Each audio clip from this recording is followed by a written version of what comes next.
Steamed fish, tapos ito yung pang-garnish ko, parsley, green onion, with chili, and shredded ginger.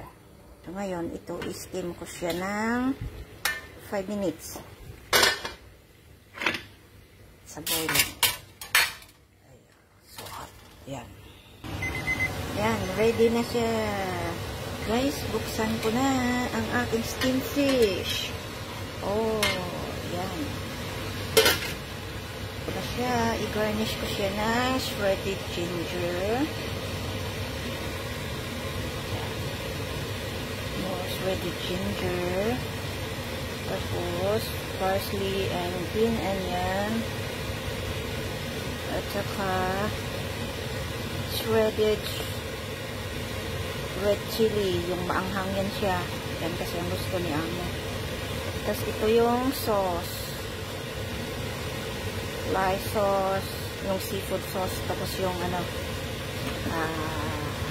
wine, cooking wine. Tapos ito na yung mantika. Wow.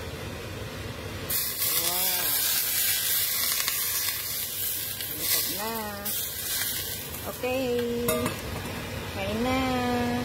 Ito na yung steamed fish. Ito na siya guys. Ito, kain na.